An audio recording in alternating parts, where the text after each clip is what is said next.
Hello，大家好，又係我裝修學堂Tony Ho。今日講下梯級板樣嘅做法，而家最簡單方便。今日帶大家睇下點做法。呢塊係我哋嘅板樣。首先我哋攞最低呢一級，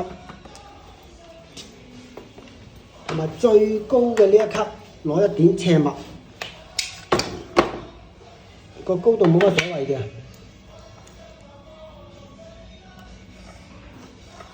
一點墨，咁就打埋呢個鈍企，又攞埋呢點墨，攞埋呢點墨。咁下邊又係，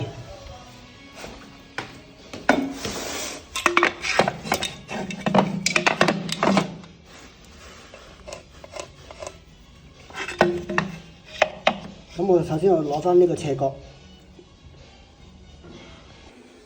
我哋將呢個樣板釘咗落去兜底，攞翻嗰啲墨釘咗落去之後咧，咁我哋度翻條梯級位，攞最高嗰一級，攞最高嗰級，呢個係180，因為佢有啲誤差嘅，咁我就攞最高嗰點，爭咗10個，咁我哋就攞最高呢一點，咁啊攞件板個高度畫咗出嚟，界翻同呢個高度同樣高嘅。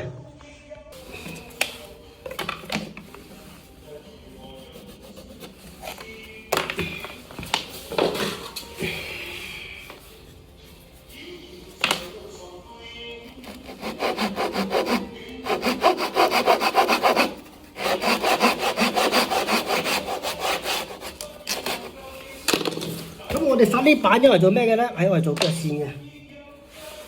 嗱，咁我哋攞最高呢點，咁就可以畫晒佢出嚟啦。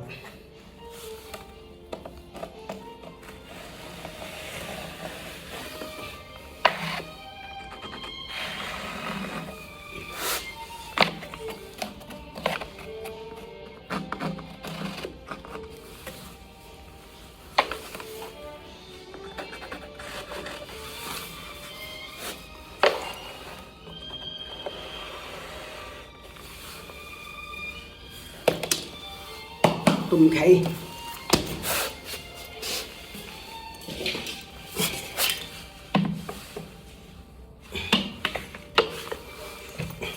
咁我哋鈍企嘅話就拍鐵呢個梯級嘅企位，就線落去就係啦。